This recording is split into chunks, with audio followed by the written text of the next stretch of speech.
Boa noite. Evangelho segundo o Espiritismo, capítulo 17, Sede perfeitos. Item 4. Os bons espíritas. O Espiritismo bem compreendido, mas sobretudo bem sentido, conduz forçosamente aos resultados acima, que caracterizam o verdadeiro espírita como o verdadeiro cristão, que são a mesma coisa. O Espiritismo não criou nenhuma moral nova, facilita aos homens a inteligência e a prática da moral do Cristo, dando uma fé sólida e esclarecida àqueles que duvidam ou vacilam. Mas muitos daqueles que creem nos fatos das manifestações não compreendem nem as suas consequências, nem o seu alcance moral, ou se as compreendem, não as aplicam a si mesmos. A que se prende isso? A falta de precisão da doutrina? Não, porque ela não contém nem alegorias, nem figuras que possam dar lugar a falsas interpretações. Sua essência mesma é a clareza, e é o que a faz poderosa, porque vai direto à inteligência. Nada tem de misteriosa, e seus iniciados não estão de posse de nenhum segredo oculto ao vulgo. É preciso, pois, compreendê-la uma inteligência fora do comum? Não, porque se vê em homens de uma capacidade notória que não a compreendem, enquanto que inteligências vulgares, de jovens mesmo, apenas saídos da adolescência, a apreendem com admirável exatidão, em suas mais delicadas nuances. Isso decorre do fato de que, a parte de alguma sorte material da ciência, não requer senão olhos para observar, ao passo que a parte essencial exige um certo grau de sensibilidade, que se pode chamar maturidade do senso moral. Maturidade independente da idade e do grau de instrução, porque é inerente ao desenvolvimento, num sentido especial, do espírito encarnado. Em alguns, os laços da matéria são ainda muito tenazes para permitir ao espírito se libertar das coisas da terra.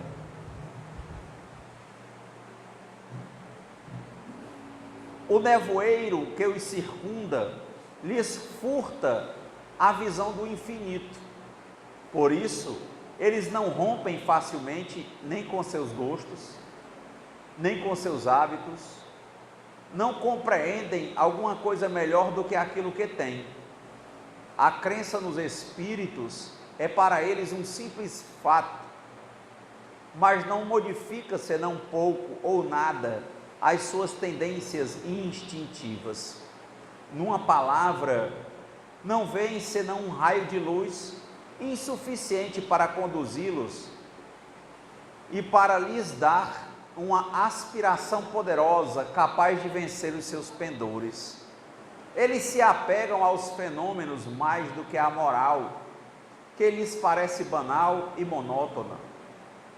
Pedem aos espíritos para iniciá-los sem cessar nos novos mistérios, sem perguntarem se se tornaram dignos de penetrarem nos segredos do Criador. Esses são os espíritas imperfeitos. Só diferenciar, tem espíritos imperfeitos, somos nós nesse plano, conforme os espíritos, lá no livro dos Espíritos, e aqui ele está falando dos espíritas imperfeitos. Esses que procuram conhecer a filosofia, a ciência e a religião espírita e ainda assim são imperfeitos. É uma espécie de espíritos imperfeitos, são os espíritas imperfeitos. Tipo aquele que olha, mas não vê. Melhor, aquele que olha, mas não quer enxergar. Esses são os espíritas imperfeitos, dos quais alguns permanecem no caminho ou se distanciam dos seus irmãos em crença, porque recuam diante da obrigação de se reformarem, ou reservam suas simpatias para aqueles que partilham suas fraquezas ou suas prevenções. Entretanto, a aceitação do princípio da doutrina é um primeiro passo que lhes tornará o segundo mais fácil numa outra existência.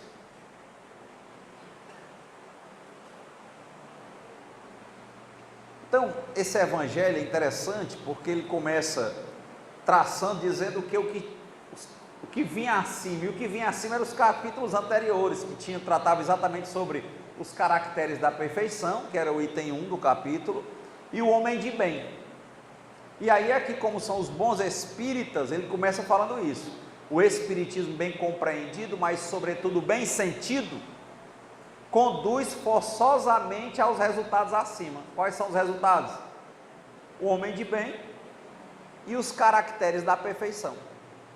Então ele diz, o espiritismo bem compreendido e bem sentido vai nos conduzir à perfeição. Vai nos tornar homens de bem. Agora, aqui é como dizem os antigos, é sem pressa e sem pausa. Não adianta ter pressa, não adianta querer que seja nessa encarnação ou nesse ano.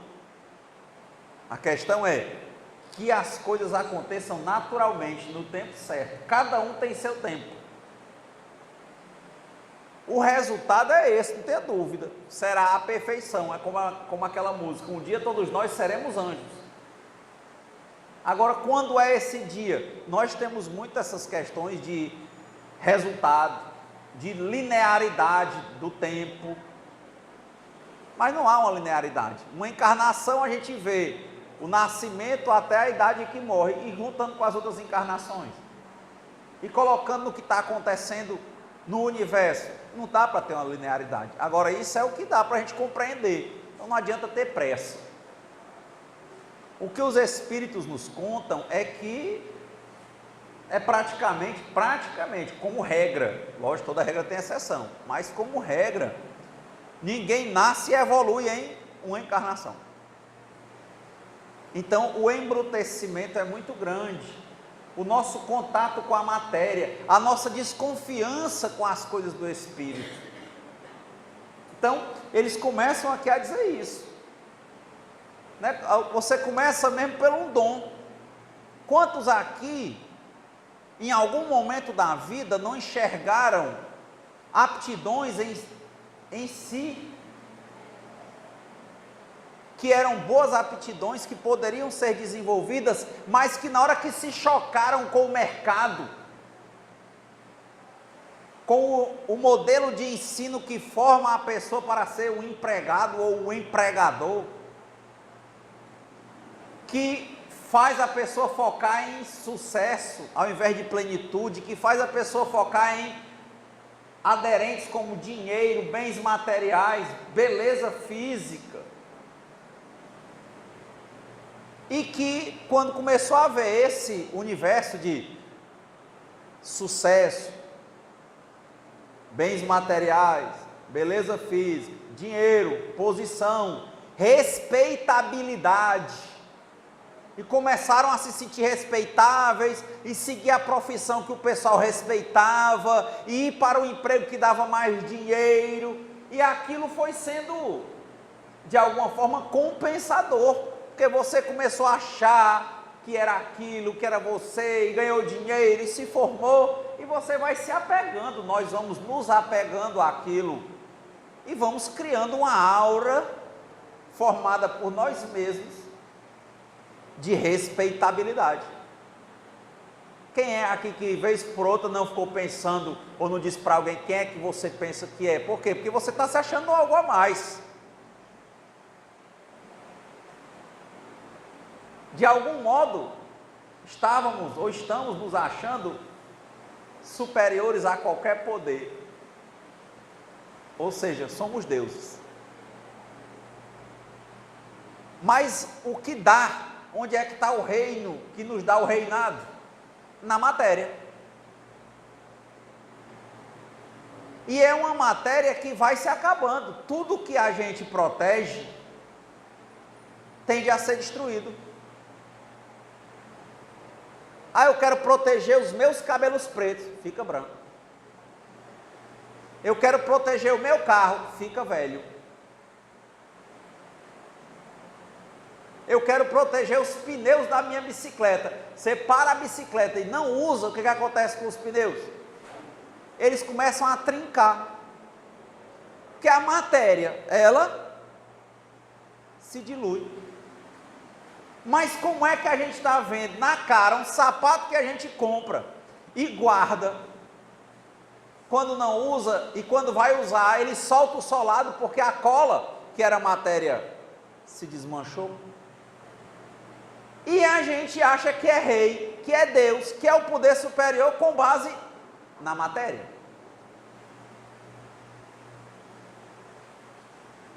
Na matéria que foi feita para ser transitória, impermanente, para que tudo passe, mas a gente é o doutor, a doutora, o que tem dinheiro, o que tem posses, o que tem mulheres, a que tem homens, o que tem carros, o que tem posição, a questão da respeitabilidade, o que domina.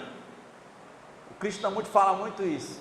Todo aquele que domina é dominado, porque para ele manter a posição de dominador, ele tem que ter os dominados, então ele é preso a eles. Não tem como.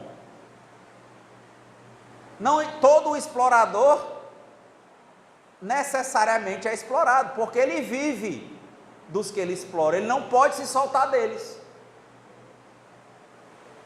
Então a matéria é passageira, mas como ela nos parece mais real, mais palpável, faz com que nós nos sintamos deuses quando conseguimos qualquer posição de respeitabilidade. A posição de respeitabilidade, de dizer quem você acha que é, ou de não querer ser besta, ou achar que alguém pode enganar alguém, ou achar que alguém pode ser dono de alguém, ou querer guardar, de novo, tudo que eu guardo, se acaba. Querer prender, se solta. Tudo o que eu protejo tenderá a ser destruído. Por quê? Porque as coisas na matéria são assim. Aí é a ilusão. Mas as coisas do Espírito não, são permanentes. É o famoso vão-se os anéis, ficam os dedos. Aqui é vão-se os dedos. E o Espírito fica. Com o seu sentir, com o seu conhecimento, com a sua compreensão, que vai para além do que ele toca ou do que ele vê. Que tende, quando tem uma compreensão plena, a duvidar da matéria. Como aquela história do Vitor Hugo que fizeram uma música, né? Olha para o dinheiro e diz, não é o dinheiro que manda em mim. Está ali, para o necessário. Eu vi a história de um filme, um documentário muito bom, chamado Os Filhos de João, que era exatamente um grupo que vivia meio hippie nos anos 70, né? Que um dia o João Gilberto passou por lá e eles gostavam de tocar e fazer música e ele começou a dar mais ou menos um tom para eles montarem um grupo. Eles montaram um grupo, eu acho que era com Moraes Moreira, e todo um grupo, o nome era, não sei se tribalistas, uma coisa assim, os Novos Baianos. Então os Novos Baianos era uma coisa interessante, que eles disseram: rapaz, a gente era tão desapegado a dinheiro, o dinheiro que a gente ganhava, a gente alugou um sítio, e a gente jogava bola e fazia canções, e a gente tinha uma ideia diferente. Era interessante, eles fazendo sucesso nacional, discos de prêmio. E ele disse: o que é que vocês faziam? Rapaz, a gente jogava bola e tal, e o dinheiro, rapaz, o dinheiro, nós nunca tivemos isso, tinha um saco atrás da porta que ficava o dinheiro. Queria alguma coisa, ia lá, pegava um saco, comprava e tal. O que é que a gente gastava mais? Era comida e time de futebol, roupa, para a gente ficar jogando bola. Nós não tínhamos essa noção. Dinheiro era para o necessário, e só. Quem é que consegue ficar com isso? Quem é, por exemplo, que está ganhando dinheiro e que fica com medo de perder o dinheiro que tem e começa a querer ganhar mais e mais para se perder, ter sempre um restinho e nunca para? Que quanto mais dinheiro tem, mais se protege. A matéria, de novo, quem domina é dominado. Onde está a tua cabeça, está teu coração. Se você acha que tem os bens, de novo, quem tem é possuído. Eu tenho isso, então isso te tem. Todo dominador é dominado. Todo aquele que prende é preso. Todo aquele que se acha dono da matéria, na verdade ele é um escravo da matéria.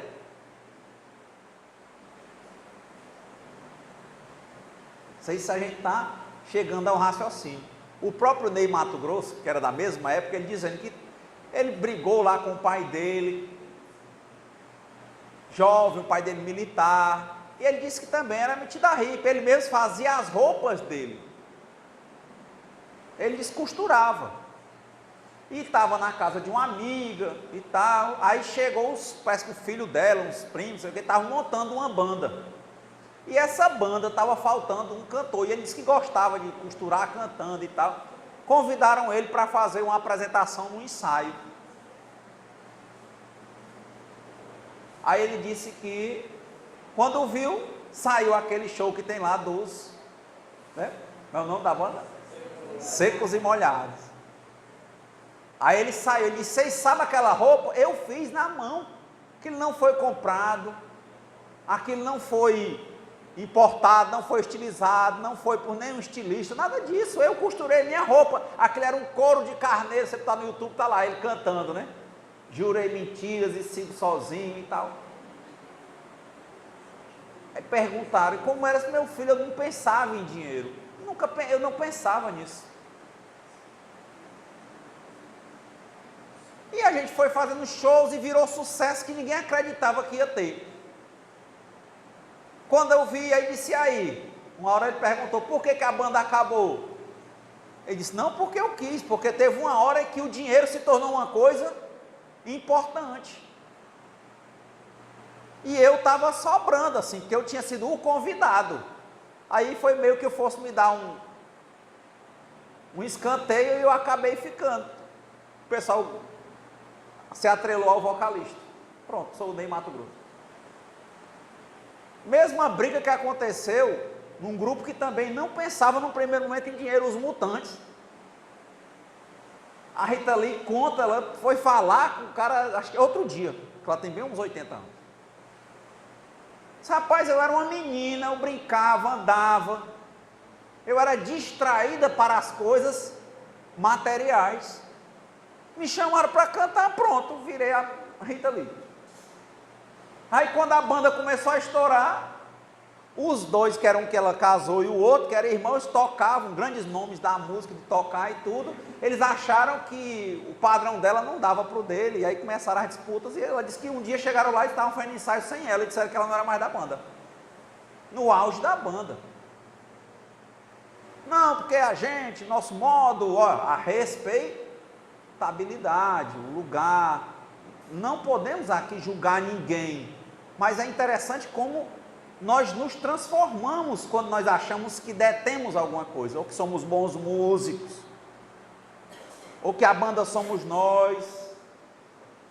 Mesma situação eu vi numa das bandas de maior sucesso do Brasil, que foi o RPM. A banda teve um sucesso de 1 ano. E também teve um racha assim. O vocalista se sentia mais esperto, assim eles conversando, né? Agora já voltaram. E romperam. Começa a se achar o diferente. E a gente pega no Espiritismo, interessante. Os Espíritos dizem, se o Kardec não quisesse assumir o que estava programado para ele, outro viria. O Kardec diz várias vezes, por exemplo, nesse que eu terminei a releitura aí, o estudo de uma semana passada, que é a Gênese, ele diz, eu não sou líder de doutrina nenhuma. Eu não sou líder, eu não sou guru, eu não sou mestre. Eu estou só sistematizando e hoje isso aqui é o meu objeto de estudo. Pronto. Espiritismo é assim, ele não tem papa, ele não tem uma cúria. Ah, é porque os outros estão errados? Não, nós somos assim. Cada um seja como quiser. Mas os bons espíritos recomendaram, desde a formação, que não houvesse uma estrutura central, com uma organização específica, que não fossem grandes centros, que fossem pequenos núcleos, já para evitar o quê? A respeitabilidade, que é uma resposta do ego. Então nós nos percebemos espíritos imperfeitos e espíritas imperfeitos, então há um zelo da espiritualidade para conosco, para a gente não se achar o médium, o palestrante.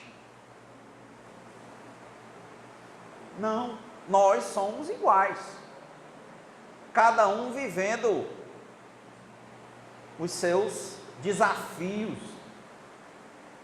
Em algumas coisas, às vezes a gente vê um êxito no momento, depois na mesma coisa a gente fraqueja, recai. Mas continuamos. Mas quando nós mais recaímos, é quando a gente acha que é dono de alguma coisa. Por quê? Quando a gente domina, na verdade a gente é dominado.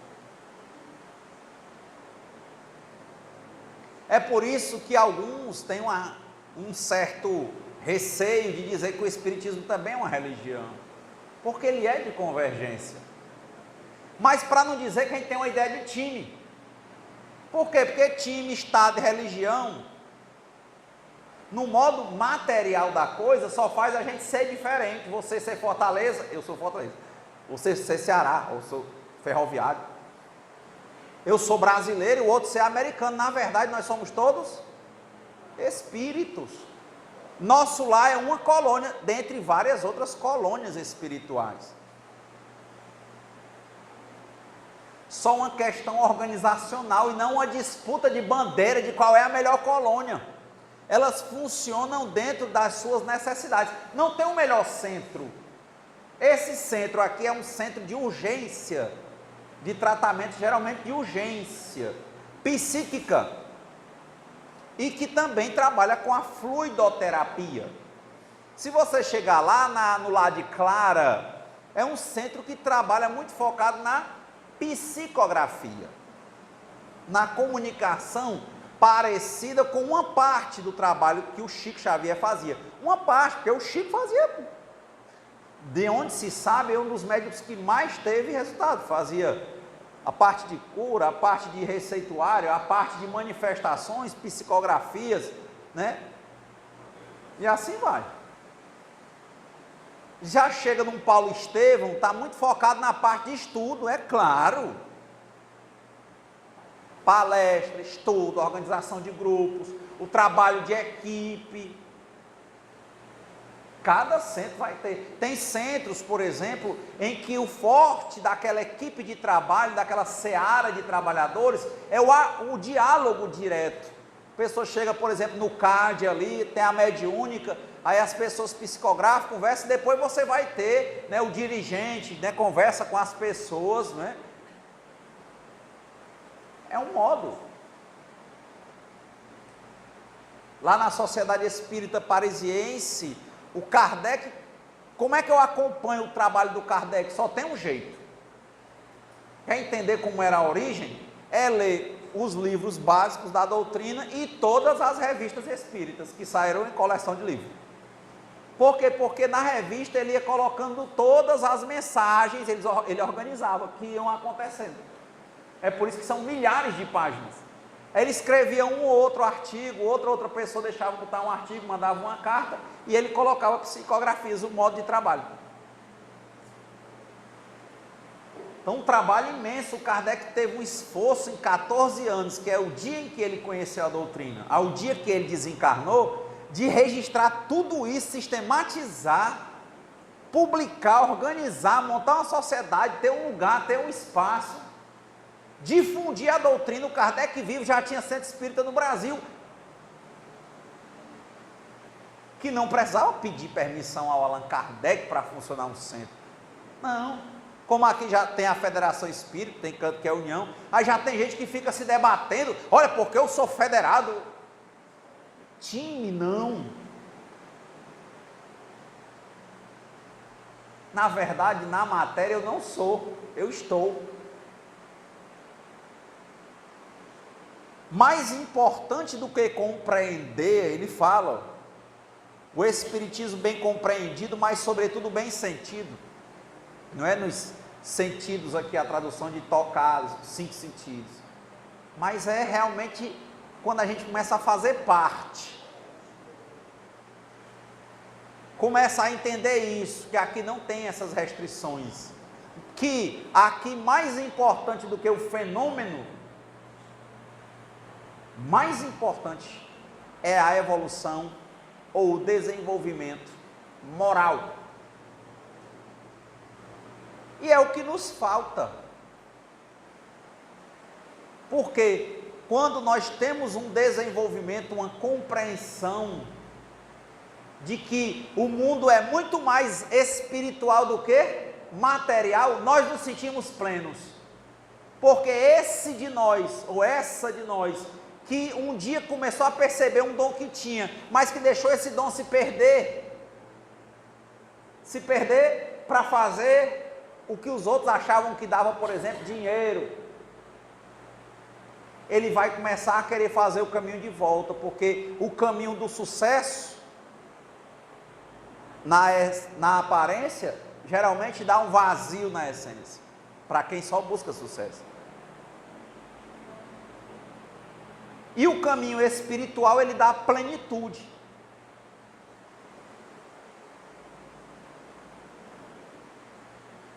O que estiver fazendo, está bem. Com que idade tiver, está bem. O que é estar bem? É não ter problemas? Não. É saber enfrentar os problemas. É na hora da dor não sofrer, entender, reajustar o GPS e continuar. É a cada situação desafiadora tentar entender essa situação e tentar entendê-la não com os olhos da matéria, mas perguntar a si: por que está acontecendo aquilo? Em termos espirituais, porque entende que cada encarnação, em cada momento, só nos acontece, ou nos acontecem coisas que são efeitos, que nós um dia demos causa, e que quanto menos causa nós dermos, menos efeitos negativos nós sentiremos, mas ainda sentiremos dores. Por quê? Porque nós tivemos causas pretéritas, quando nós éramos mais imperfeitos, como diz lá no Livro dos Espíritos, que o André Luiz também fala: ontem eu era pior do que hoje, hoje eu sou melhor do que ontem, e amanhã, espiritualmente, eu vou ser melhor do que hoje.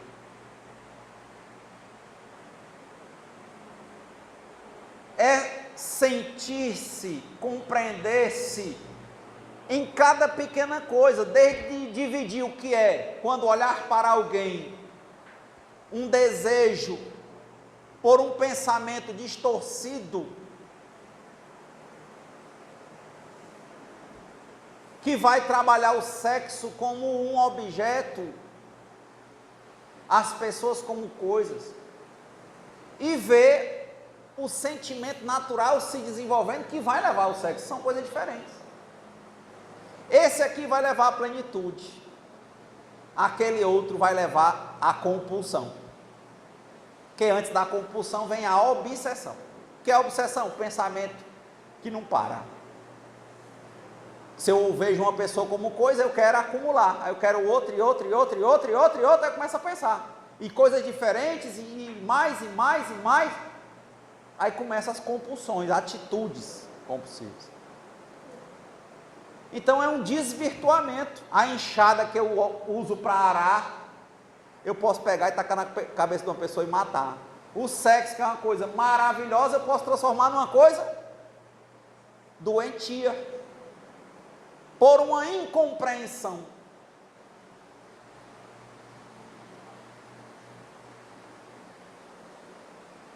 E aí é que ele vem. O Espiritismo, compreendido, mas sobretudo bem sentido, conduz forçosamente aos resultados. Acima, ser um bom homem, uma boa mulher, ter os atributos ou ver os atributos da perfeição, sem pressa, sem pausa. Quem está indo, caindo, levante, continue. Esse é um ponto. O Espiritismo, fala aqui no texto, não criou nenhuma moral nova. Isso é importante, porque tem gente que diz, olha, você está falando de uma tendência psicológica, você fala de autores antigos, mas não fala dos autores do Espiritismo. E os espíritos, mas eles vão vir conforme a nossa sintonia. Se eu estou desvirtuando forças da natureza, eu crio um karma negativo. Eu tenho que reparar. Se eu estou atendendo às forças da natureza, eu tenho um karma positivo a usufruir. E se eu estou num desvirtuamento da lei natural, consequentemente eu vou sentir dores para que eu sinta, eu entenda que eu estou no caminho errado. E eu retorne. E aí vai a questão, eu quero continuar errado, eu vou sofrer, porque o caminho já está doloroso demais. Por exemplo, no caminho do desvirtuamento sexual, já perdeu família, mulher, já perdeu a saúde, já pegou várias doenças, e não para, e não consegue. Ele não volta. Então uma dor poderia ser a primeira perda momentânea, a primeira doença venérea, já poderia ter feito ele voltar, porque foi só uma provocação, mas ele não para. Ele não para, e assim é com qualquer coisa. Estou colocando o sexo, mas qualquer coisa. É o dinheiro, é o trabalho, é a possessão. Tudo começa pequeno, é alguém que começa destratando o outro, depois está batendo. Depois bate num, aí perde, bate noutra, um dia mata.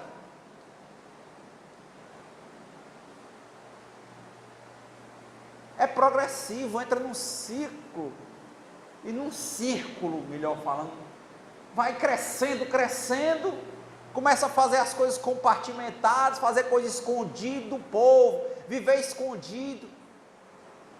Mas quem é que consegue se esconder do Dharma, da lei ou de Deus? Quem está no caminho adequado, seguindo as leis naturais, no fluxo do rio, não precisa fazer para ninguém ver nada. Mas não tem a noção de querer esconder. E quem está desvirtuando o caminho, consequentemente está abrindo portas difíceis. Ele terá que fechar todas essas portas, limpar todos os cantos em que ele sujou e voltar. E aí é que a gente tem trabalhado muito no Evangelho a evolução individual, a compreensão, porque se eu estou desvirtuado, eu estou em sintonia com entidades espirituais que também estão desvirtuadas. Eu poderia estar retornando, se eu sentir uma dor porque eu errei, e agora eu quero voltar, e eles estarem voltando comigo, mas eu não quero voltar. Eu continuo e mais deles vão comigo. Na verdade, nós não costumamos muito falar de obsessores das pessoas, obsessores espirituais. Porque, na verdade, se a pessoa não toma ou não retoma o caminho, a lei natural, o fluxo, ela se torna uma obsessora dos espíritos.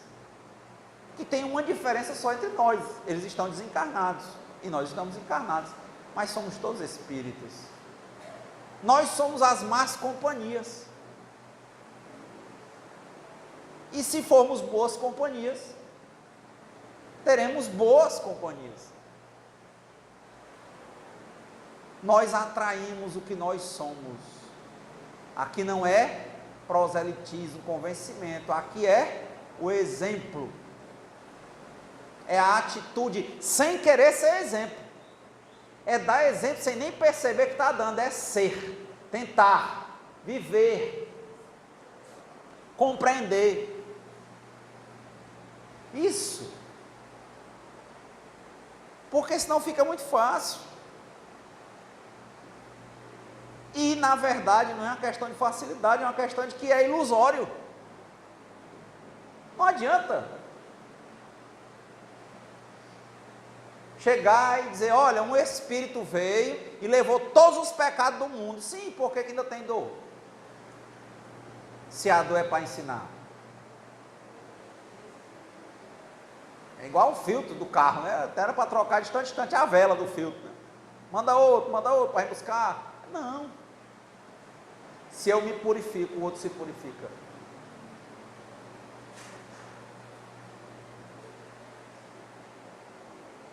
Tem gente que está aí brigando, cada um faz o que quer, mas brigando, criticando os outros, criticando o governo, criticando,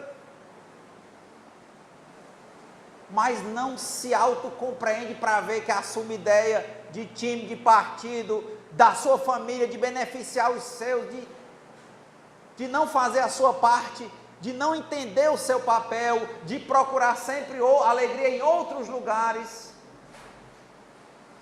sempre insatisfeito, não cumpre os mistérios da vida, que estão desde o ventre da moça que agora vai nascer uma criança, mistério de quantos milhões de espermatozoides e óvulos para encontrar um e dar certo, para quantas mulheres que estão lutando para ter filho e não podem, de quantas relações sexuais um casal teve, com quantas pessoas, com quantos mais outros milhões para nascer uma criança, de uma cobra, que determinada raça de cobra, que ela copula com vários, e a escolha natural de qual é o que vai predominar, do sêmen dos machos que foram lá. Esse mesmo mistério do universo, do Dharma que está na vida minha, do Sérgio, de qualquer um aqui, está no ovo de uma pulga, para se criar e nascer e viver. Por isso que os budistas, às vezes, aprofundam. Eles não comem carne, porque eles não aceitam que se mate nada. Ele diz: é vida, qualquer vida é vida. Não é pelo nome, vegano, né? Não, vida é vida. Outro dia uma pessoa disse: olha, mate rato com essa sua espingarda, mas não mate os pombinhos não, que são o Espírito Santo. Vida é vida.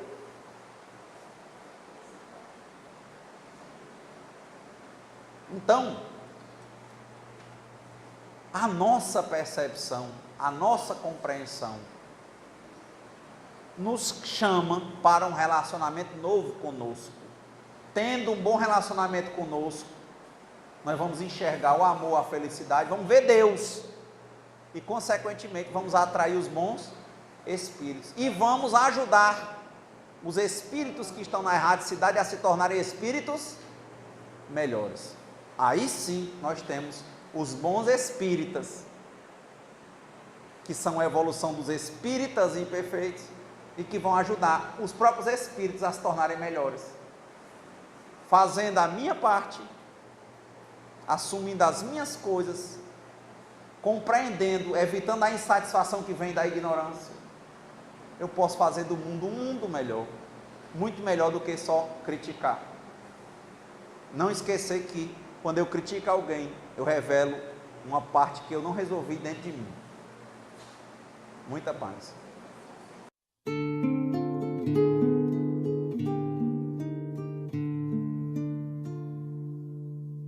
Senhor, fazei-me instrumento de vossa paz. Onde houver ódio, que eu leve o amor. Onde houver ofensa, que eu leve o perdão. Onde houver discórdia, que eu leve a união.